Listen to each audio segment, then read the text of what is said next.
Hey, everybody, welcome back. I am William Poet. I'm here with my good friend Mike Schmitt. This is episode 8 of AI for Knuckle-Draggers. And in today's episode, we're going to be answering the 6 most common questions that non-AI, non-tech people want to know to understand and use these tools. It's going to be a great show. And at the very end, we're going to be talking about the 3 biggest news stories in AI in the last week. Schmitty, how are you, brother? I'm doing good. Nice to see you. I drove right by where you were yesterday. I'm sorry I couldn't stop and say hello. Well, you are busy. I saw a picture of you last weekend. Looked like you were roasting a full pig for a barbecue, and tomorrow you've got like 7,000 folks coming down to support your chili cook-off. You are a busy man. Anybody who hears this, we're taping this on Friday. So if Friday the 19th on Saturday the 20th at Chapman Crafted Brewery in Orange, we're going to be doing a chili cook-off for the Rotary Club, raising money for youth education in the city of Orange. So come on down if you haven't already seen this. So, as you guys know, this show is about real tools for real people doing real work. And, Shmini, it just popped. You are so busy, and you've got your company, and you've got this show, and you're a Rotary member, and you're a member of more groups than anybody I know. How are you using AI just right out of the gate to make your life more organized, more effective?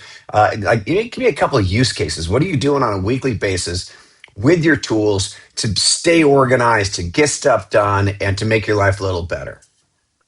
We set up early on. We set up a daily brief, right? So every morning at 5:30 in the morning, I get a brief. That brief goes through and kind of talks a little bit about my spirituality and kind of what the readings of the day might be. Talks about our physical workout goals.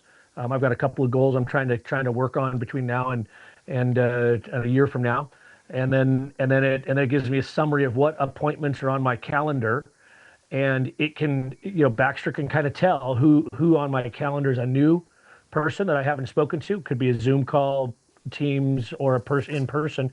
And if it's a new person, it'll go through and run a dossier for me so that I'm prepped for that meeting. So I will have basically a CV prepared for the individual that I'm meeting with.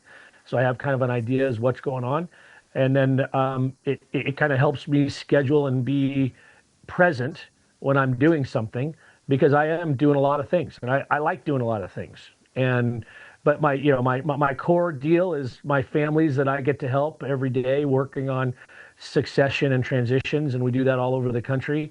I really want to be on it for those guys, and everything else seems to kind of fit in around that.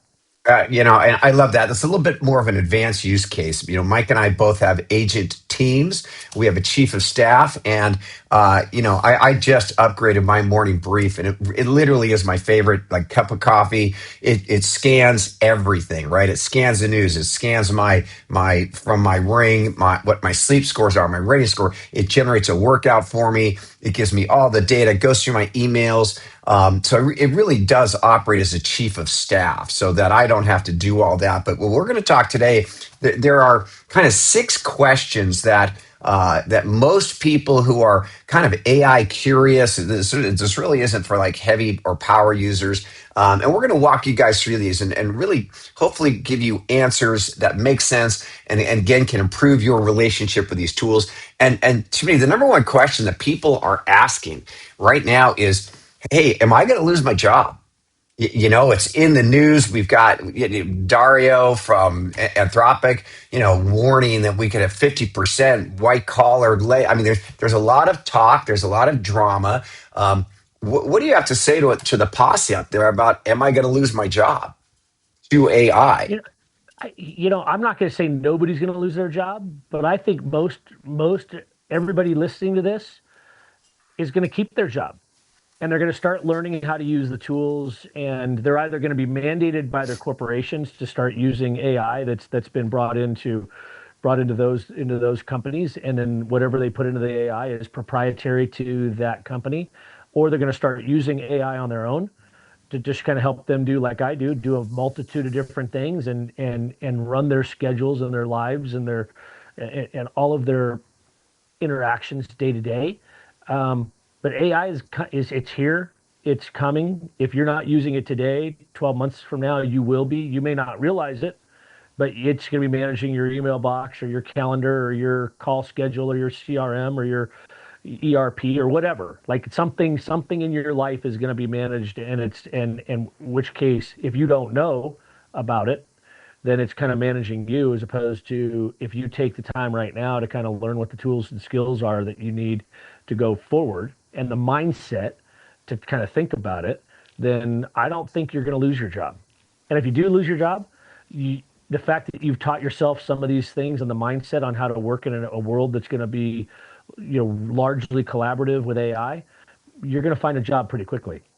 So I have a little bit of a different take. And a lot of the smartest people in the AI field, smarter than me, have said this: you will not lose your job to AI. You lose your job to someone who is AI capable, someone who is AI native. And if I'm a plumber and I'm competing against other plumbers that are not using AI, I'm going to be able to find better deals on products. I'm going to find better deals on how to fix things. I'm going to be able to market myself better. I'm going to have a competitive edge. So, you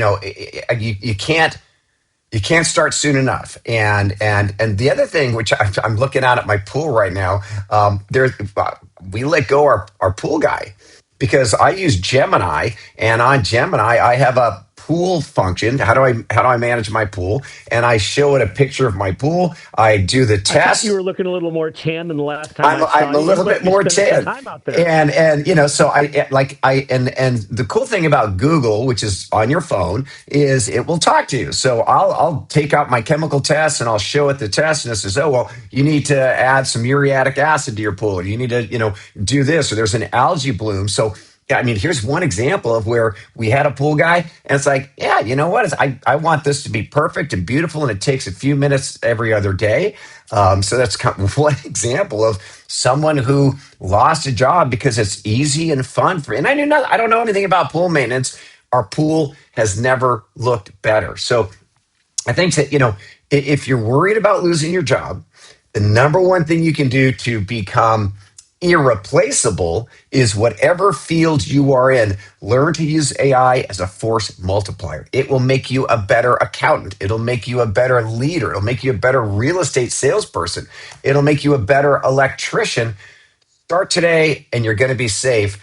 And to that Ignore. point, if you're the pool guy that William just replaced, you too could use AI to think about, okay, what is it that would have kept William and the people in that house together, right? What extra value add could you do that's going to be hard for a homeowner to just go through and replace you as a service? I think these are the 100%. things that we need to be asking our questions. How do we elevate up our service game, our deliverables to our customer, and no matter what it is, doesn't matter if we're a lawyer or we're a pool jockey. Either way, let's start thinking about how we continue to raise our value to our customers and our employees. Well, and AI is a force multiplier. So, if you know how to use AI, or if you even let AI teach you how to use AI, you're going to get an IQ boost. You're going to have leverage. You're going to have a research assistant. You're going to have a team available to you that makes you more effective, more powerful, more profitable, and more valuable. And so, start playing today. Use these tools today.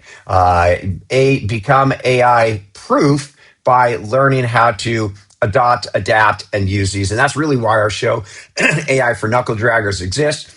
The next question that a lot of folks are asking is, do I need to be a tech person? A lot of times you and William are talking about things that I don't understand, and LLMs and agents and loops and prompts. And do I need to be a tech person to start using these tools and make my life better? You and I are proof positive you do not need to be a tech person. William and I both went to Cal Poly San Luis Obispo, slightly different years, graduated out of the School of Agriculture. We've worked in the business world a bit, but we've had tech people who worked for us, but we were not tech people. And the world that we're in today, if you can speak and you can think, you can articulate in your mind what an outcome might be and allow yourself to start to have a conversation with these large learning models, You all you have to do is be able to speak into your telephone, and you can start producing things. Yeah, it's so funny. I was a recreation major at Cal Poly, and Oh, and okay. and certainly not academic. And I've never taken a computer programming course in my life. I am making apps all day long just by talking to these tools. And in terms of, we're gonna do a little Gemini tutorial, right? Because Gemini is owned by Google. It's a multimodal tool. Download the app. It's free. I don't have the paid version. And I use it all the time for household chores because what you can do is you can do a live screen share. And I shared in a previous episode, my girlfriend wanted to have some dimmer switches put in. So I'm like, okay, tell me how to do a dimmer switch. And it looked at the light that I was replacing. It created a shopping list for me at Home Depot. And then it literally walked me step by step. And I put in like 8 dimmer switches. And, I'm using Gemini to do my pool maintenance. And it's so incredible. And the thing is, if you go, it not only is AI a force multiplier, it's a teacher. And to just open a chat and say, hey, show me how to use you. What can you do that I don't know how to do? Ask me 10 questions about my life that when you get these answers, you can show me personalized use cases so I can become a more powerful person. So you don't have to be a tech person. You just know how to talk. And these tools will guide you and coach you and elevate you. Real quick aside, I was at dinner with a good friend of mine last night, and he's a mortician, and he's third generation mortician, and he's like, Mike, can you like build an app that I can put all the details on a case into one form, and it'll go through and fill out the county form, the city form, the state form, the form that needs to go to the cemetery. Can it just go through? Can I just put the information in once and have it fill out all my forms? So I go on to Baxter and I'm going, hey Baxter, this is what we're looking for. And Baxter says, yes, we can do that. I think by this evening we're gonna have an application for him. It's gonna make his life a million times simpler. And rather than have to enter all the same information into 4, 5, 6 forms, we're gonna go through and build it out. He'll speak into the form creator, the basic information that needs to be done, and then we will load up the forms and it'll automatically populate those forms for him. It it not only saves him time, he's got 6 people in his mortuary that work for him. It also is going to make certain that quality control is there. We're less likely to make mistakes, more able to go through and double check because you don't want to put the wrong person's name or spell the name incorrectly if it goes into the newspaper or what have you. So yeah, I mean that's how simple it is. And literally, we were at dinner. I spoke. It took me maybe a minute and a half to speak into Baxter. Baxter came back with a report saying, "Yeah, this is how we can do it." And I think by tonight we're going to have an application for him. That's and again, yeah, I'm listening to Mike, and Mike is not a computer programmer, and Mike is now building apps for his friends and for his clients just by talking to it. And that's and last night I'm working on. I wanted to update my morning brief, and so I told my agent. I said, "Look, I need you to," and I created a slash goal, and we'll talk a little bit more about that. It's a little more of a high. It's a little more advanced, not that much. But I said, I want you to go out and research the best briefs delivered to CEOs, presidents of universities, presidents of the United States. And when you come back, I want the most beautiful, engaging, clarifying morning brief ever. And my agent worked for over 4 hours. I was tracking it. It worked for over 4 hours, researching, building, coming back. And when I got my morning brief today, I was blown away. So our limits right now are on your curiosity, your judgment, your taste, and what you want to create. And it's available. You do not need to be a tech person. So here's the next question people are asking. And I think this is a really valuable one. I'm working 60 hours a week already. Where do I find the time? Where do I find the time to use these tools? I'm already overwhelmed. I got too much on my plate. It just feels like one more heavy thing for me to take on. Yeah, I think this is a thing you and I have been working on. I mean, when you and I first started working together and I brought you in as my coach, right? It was one of those things of balancing life, trying to make certain that all of my physical, my spiritual, my intellectual, my entire life was all put together. And and I think if we're working 60 hours a week, which I probably work 60 hours a week, but I'm working 60 hours a week and it's a come over four different organizations or five different organizations, and I love doing what I'm doing, so I don't really want to do it any differently.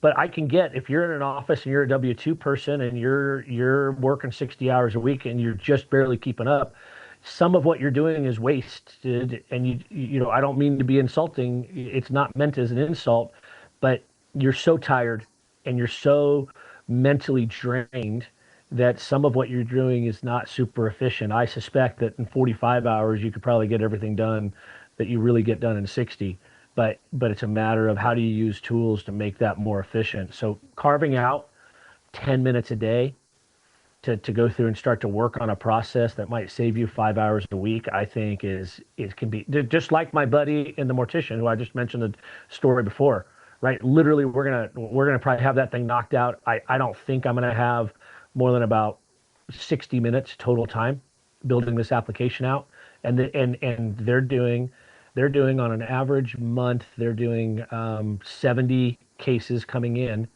so each of those takes them about an hour and a half. If this thing works, each case will go from an hour and a half down to maybe 25 minutes. So he'll have picked up almost an hour and 5 minutes per case. That's 70 hours for his team a month that he'll probably pick up, and that's just the first thing that we're working on. That's such a powerful example, right? You're buying this team back 70 hours to be more productive, to be more engaged in customer service, to be more engaged in new ways of serving their population. So, um, you know, and the other thing I'm going to call BS on people who say I just don't have time. The average person, and we're talking knuckle draggers out there, is spending 30 hours a week on screen time, whether you're watching you're binge watching TV or you're scrolling Instagram or whatever the hell you're doing. So you know Right.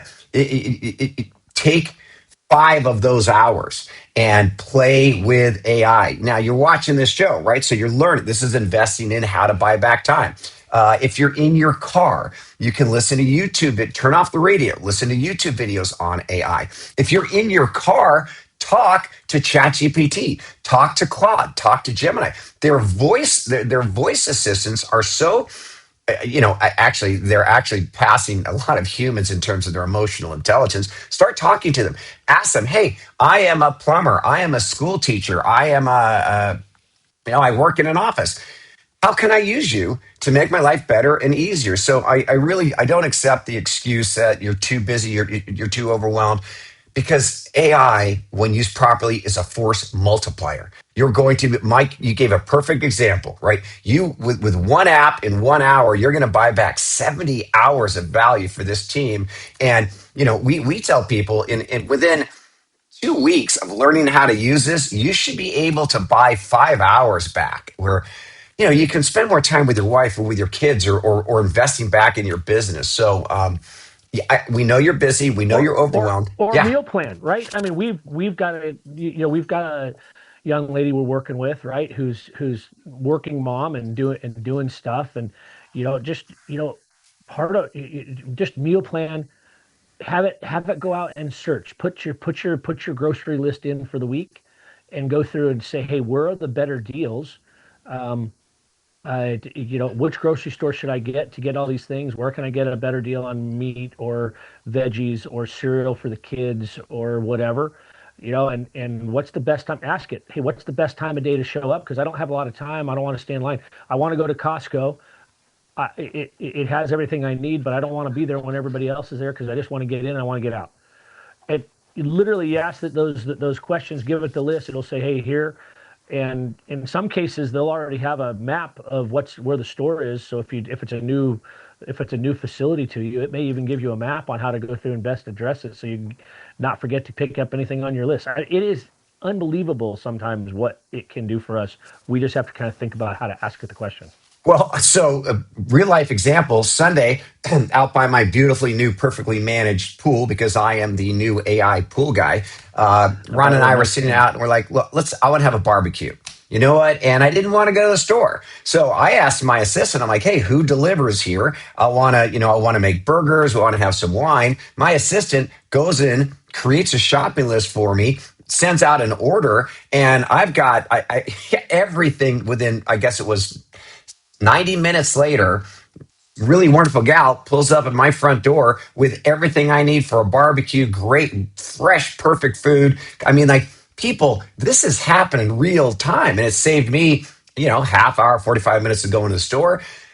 Play with the tools, use the tools. They are going to buy back time, right? Instead, I mean, I don't love shopping. So I'm out, by my pool having a cocktail with the girl I love while my assistant is putting together a shopping list, finding out who delivers, and making it happen. This It goes is the back to what we world we're talked living about in the in. last episode when we talked about I think we might be on the verge of a renaissance, like truly a renaissance like 450 years ago, 500 years ago. To where if we can buy back time and that person who's working 60 hours a week, can now get basically the same amount of work done in 40 or 45 hours a week. What beautiful things could they do or create or spend time with their children with or what have you with those extra 15 hours? You're right. How would that work? And we as employers, right? Because I've employed a lot of people in my life. We as employers have to also be open to the idea that I might have a job that used to take 60 hours and now I've got this person who's figured out how to get it done in less time. Can I adjust the workflow in my office with my customers and everything? Sometimes yes, sometimes no, but there might be some latitude that we could kind of think about to be creative as employers on how do we allow people, a little extra grace to kind of get their jobs completed. Absolutely, and I agree. There's a renaissance is being born. There's going to be some bumps along the way, but stay focused, stay positive, learn the tools. Here's the next question. I tried it. I tried ChatGPT a year ago, and the answers were generic. I didn't understand the hype. It seemed like a waste of time. What do And we you're have to not say to wrong. those folks?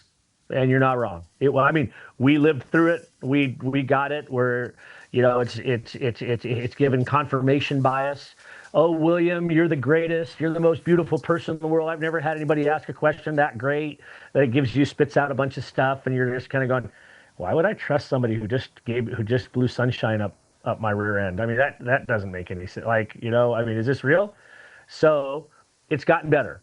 But hey, think about it like I'm Baxter and I have a I think of Baxter as a 4 month relationship with a new employee, 5 month relationship. We are gaining trust, right? And so I verify, I continue to ask questions. I will go back and resubmit answers to double check. We've had this conversation in a couple other the pods to kind of think about producing lists of documents that if you're going to come in and do a research on something you don't know about, ask for the sources.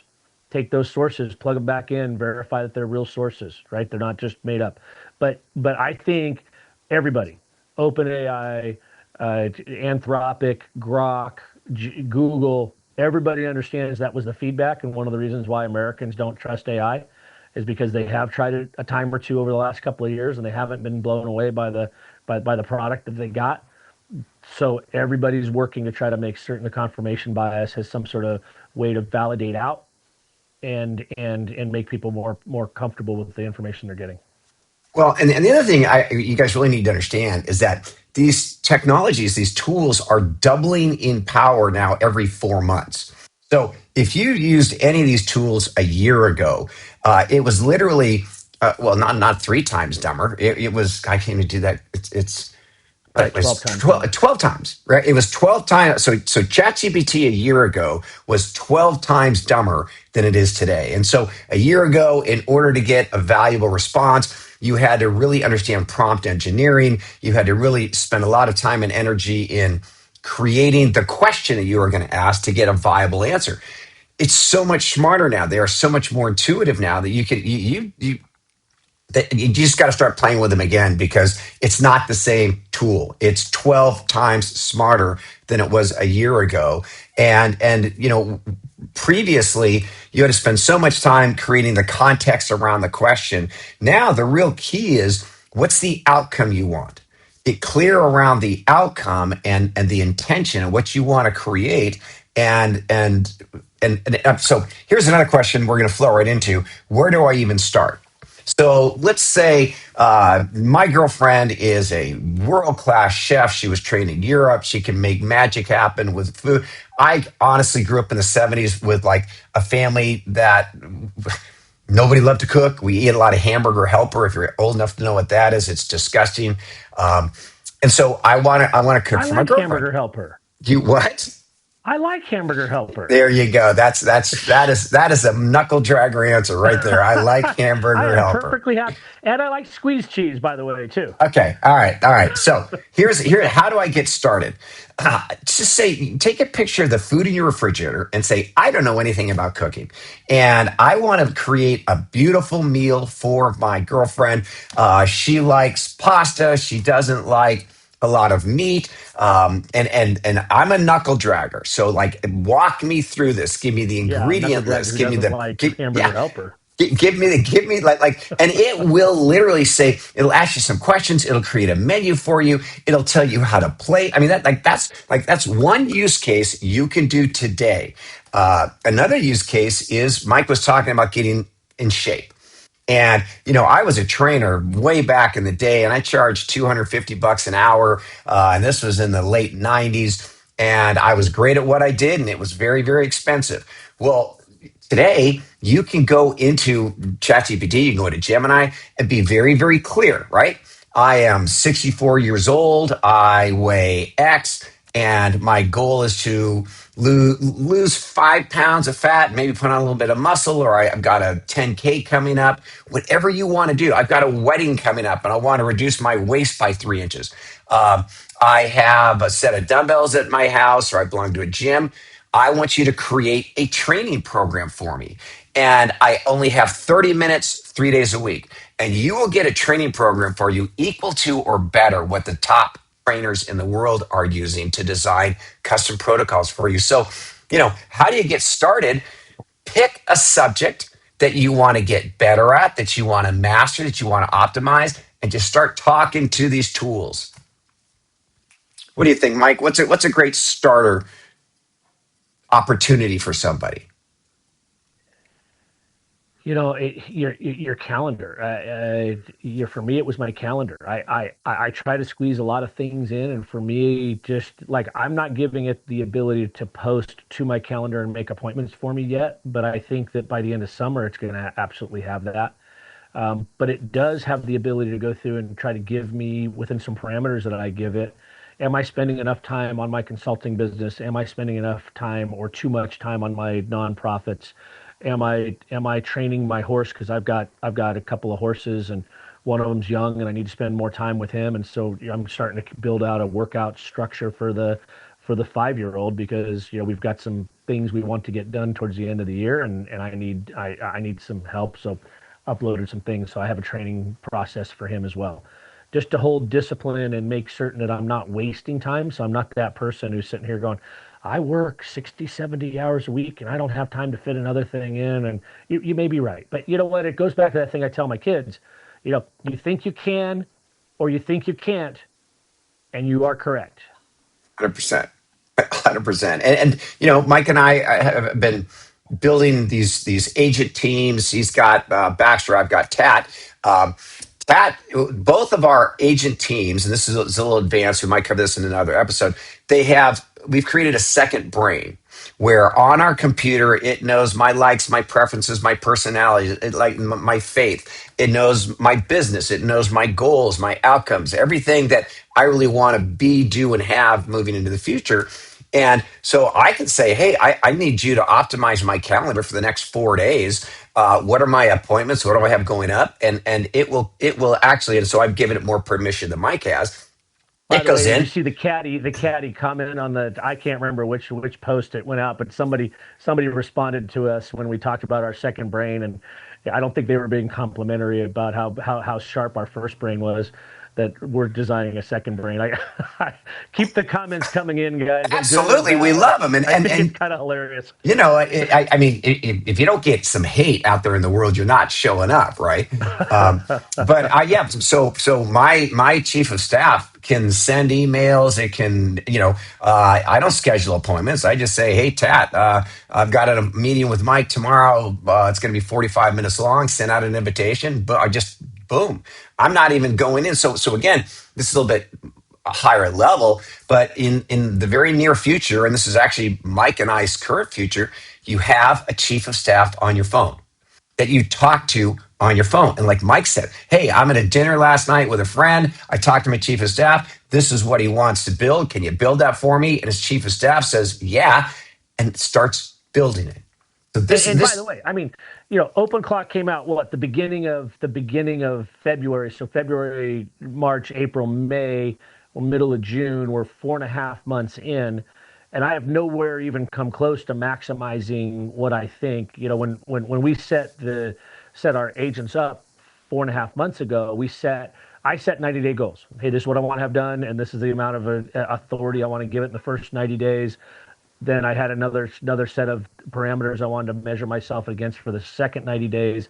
And by the third set of, so when we're 270 days in, it may actually have full, I hesitate to say, but I may even give it access to my debit card, and it can start making purchases for me. So if I need to go get airplane tickets to go see a customer, or go do something, I may give it the ability to go out and buy, book and buy tickets for me. And it absolutely has the capability to log in with my frequent flyer numbers, and yep. and find the best schedule, and the best price and all that type of thing. I'm not using it for that today, but I can kind of aspire and maybe see a way that I'll have enough controls in place that I may give it that level of authority. But it only started because we started 4 months ago, and I think if you have FOMO, fear of missing out, it's not inappropriate, but it's also fixable, very fixable. Just got to start today doing something. That's a really great point. So yeah, if you have not done anything with AI yet, you are not too late. However, in the very near future, you will be. So start now. Start playing with these tools. Start And using I these tools. disagree, because I tend to motivate with the carrot, right? You can start when you're going to start. You might be a little further behind. You may be missing opportunity, right? There may be things in your business that you can improve today that would make you real money in 2026. Is it gonna kill you? Maybe it won't. I mean, it's not gonna kill you, but I mean, is your business gonna still be alive? Probably it'll still be alive if you've got a good business.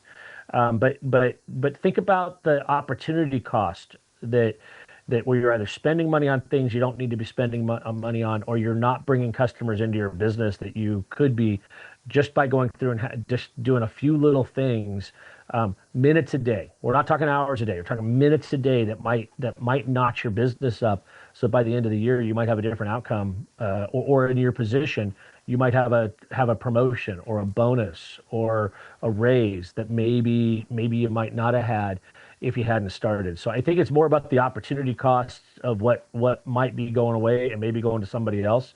Um, that's kind of my perspective. All right. And so Mike is the carrot. I'm going to be the stick.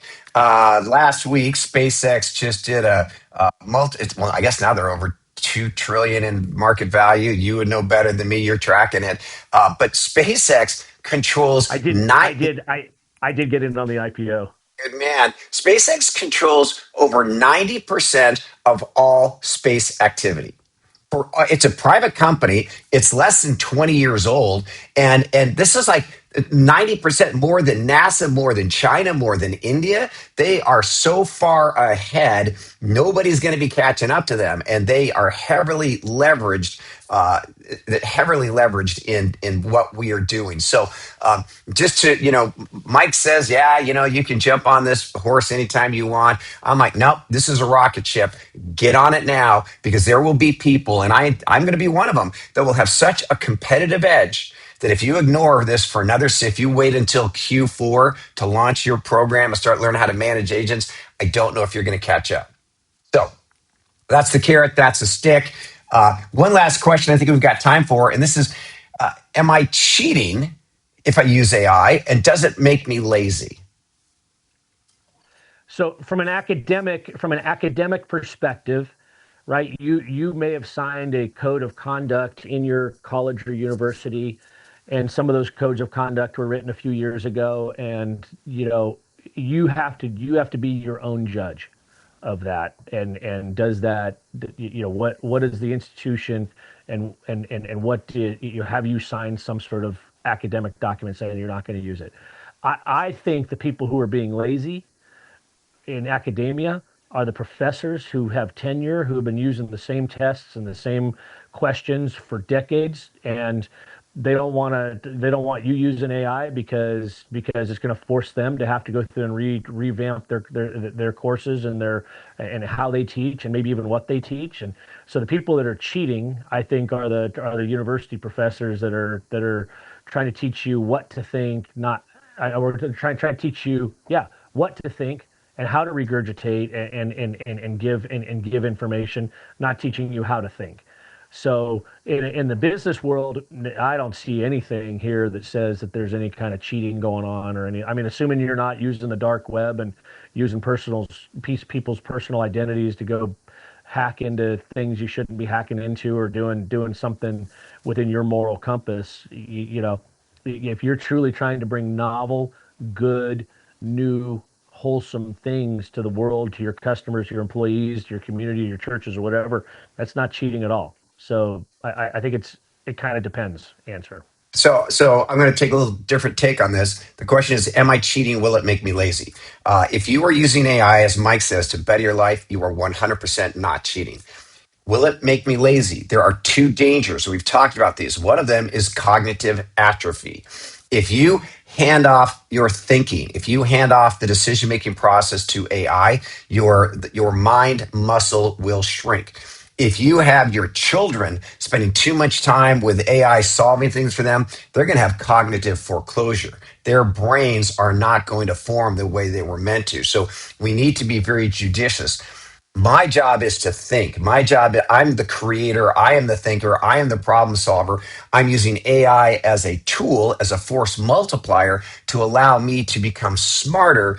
But you have to be very careful. It's kind of a dagger. Used properly, you will become smarter, more powerful, and more engaged.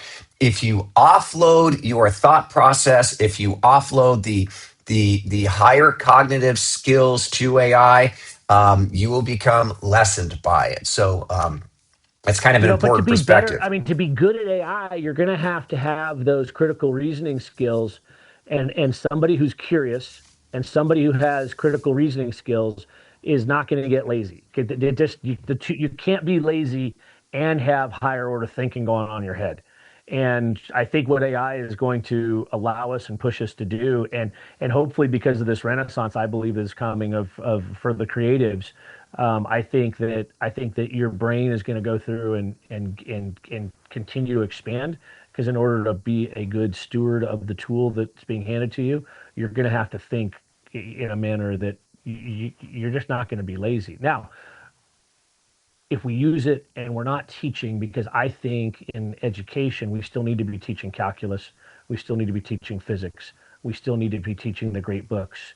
We need to not do everything on our electronic tablets, right? Because we need to be teaching people how to think. And what I didn't take away from calculus when I took it is I didn't fully understand how it was going to apply in my broader perspective. And do I technically use calculus? No, but I use the thought process that calculus taught me, and the discipline to go through and do a proof that takes a page and a half.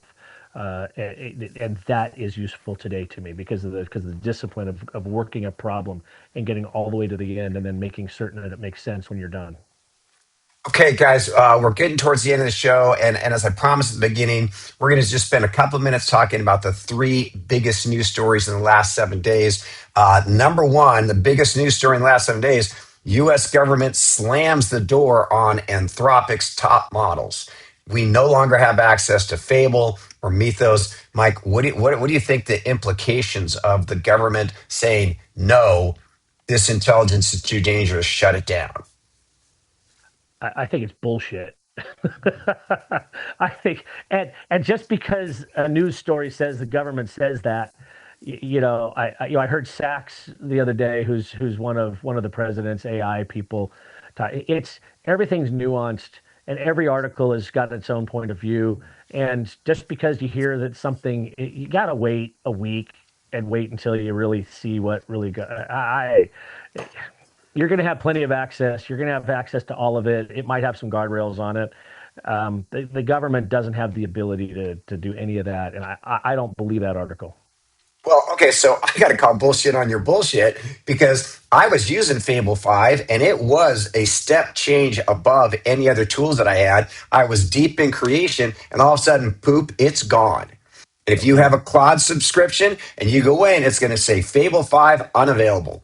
And that was by government mandate. So, at least in the short term, it's real. And what this is going to do is it's going to push people towards open source models. It's going to be, I'm already researching how big a machine do I need at home to bring in. There's a new open source model.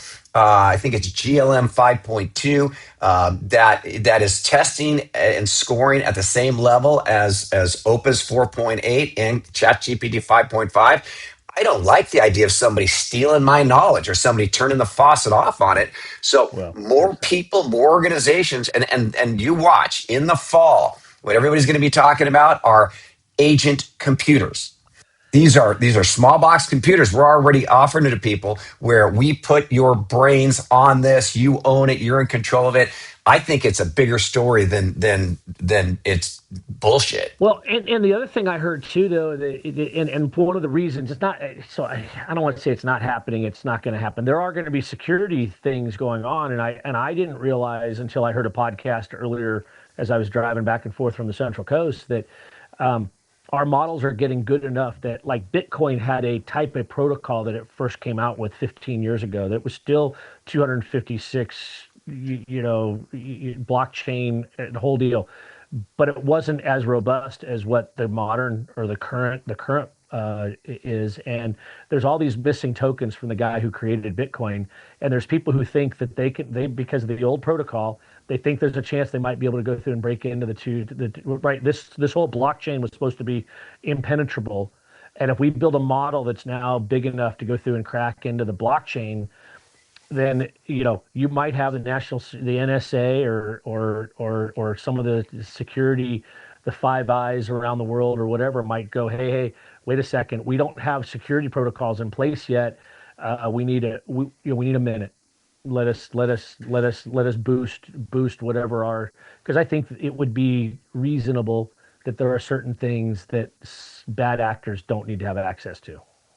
Agreed. So, story number two, and again, this is just in the last 7 days. Anthropic, Claude Code gets artifacts. And what this means in Claude Code, you can build an app, and instead of sending a screen share to an associate, a team member, you can actually privately share these artifacts to team members within your organization. So it's really accelerating the speed of which we can create custom collaborations. And this is something I haven't started using yet, but the fact that Mike and I could build a dashboard for this show that has content that we want to share. It's constantly upgrading and evolving. I think it's an exciting new function and feature. And if you're paying attention, the horse race between Claude, Anthropic, and OpenAI each week, the amount of new skills and capabilities coming out every week is almost impossible to keep up with. Yeah, don't forget Elon Musk. I'm pretty certain that by August or September, Elon's going to have a model that's sitting out there that's pushing the reins on everybody. Well, they bought Cursor for $60 billion. Right after the SpaceX IPO, they bought Cursor, which is a really powerful coding tool. So there's that happening. And then the last thing I want to touch on, which is super cool, Palmer launches an AI video editor where Claude does the work. And so this is the first, and I've been doing the editing on these videos, and it's a pain in the ass, and it takes for a 30-minute video. It takes probably, you're welcome. And my apologies to the posse if these aren't as polished as they will be in the future. But now, and I'm literally going to, right after this show, I'm going to download it. I'm going to see a side-by-side comparison. My edits, its edits. Supposedly, it can create B-roll, and it's an amazing tool. And if this does what it's promising to do, That's some real work, and that's some real time saving. And that's also, there are a whole lot of independent contractors working on Fiverr or working around the world that are taking on these jobs of video editing. And that's a market segment that could be immediately impacted. So if you are a video editor, how do you get better? How do you get better? If with this tool I can edit one video, if you're good at what you do, maybe you can edit 50 videos. Maybe you can cut the cost and time in half. I don't know what the answers are, but the game is changing so freaking fast. Well, you bring up something when we started this pod today. We talked about, are you going to lose your job? And I guess I'm thinking too narrowly. I don't, because my customers tend to be North America and that. But so I'm thinking North America, Western Europe probably were okay. But you're absolutely right. Right, there are a bunch of people that are in India, Pakistan, the Philippines, Costa Rica, a variety of places around the world who are doing small odd jobs here and there. And I think they're now competing. AI is competing actively for call centers, for virtual assistant work, for all this other stuff. And there are people that are making reasonably good livings for their area that they live in, that I think are going to have to continue to think about AI. How do they use AI to kind of continue to provide value to the Western world, or to their own economies to continue to do? So there will be job disruption. I just don't think it's going to be here domestically as greatly as people were thinking about. I've used contractors for the last 30 years. And then back in the 80s, I hired Gervin Design. We paid him $30,000 to create logos and color schemes and collateral for my chain of martial arts schools.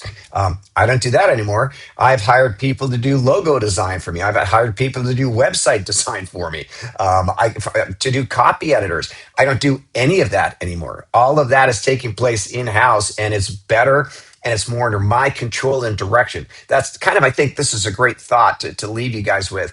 I have a client that is an author, and she used to have to find an artist to do her book covers. And her frustration was she could never fully communicate exactly what she wanted it to look like. So it kind of had to go through her filter, her ability to explain, then it had to go through the filter and lens of the artist. And she would feel bad if she asked for 5 iterations or 6 iterations. She's now creating that art herself and has never been happier with it. And Mike, to your point, I think that's where that renaissance is about to take place. I don't have to spend 10 years learning how to paint to bring my vision to life. The capacity of a creative person to imagine and execute has never been better, and it's just going to get better. So you and I are super optimistic. We are humanists. We're using these tools to become better husbands, boyfriends, fathers, friends, team members. You guys who, if you haven't subscribed to us on YouTube, hit the subscribe button. If you haven't joined the posse, join the posse. We love creating this content for you. We're going to get better at it. I guarantee this is only episode 8, so watch us continue to grow. And Schmitty, how do you want to wrap up this show today? We're going to start posting some of the research, because we do a bit of research for these podcasts before they come. And I think we're going to start posting some of our research down below in the notes. So we're going to start figuring that out here shortly, so that if you're trying to find an article or find a reference to what we're talking about, you can go through and you can kind of see that we're not just blowing smoke, but we're actually kind of coming from some perspective. And we'd love your feedback, including the guys that are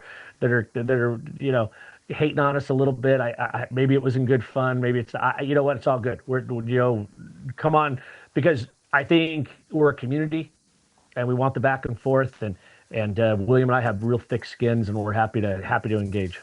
Yeah, and to all you guys out there, that Father's Day is coming up. God bless all dads. Happy Father's Day, Schmitty. And we love having you on the show. And until next week, keep moving forward and play with these tools. And we'll see you guys on the other side. Thanks, everybody. Have a great weekend, guys. Thank you, William, for everything you're doing.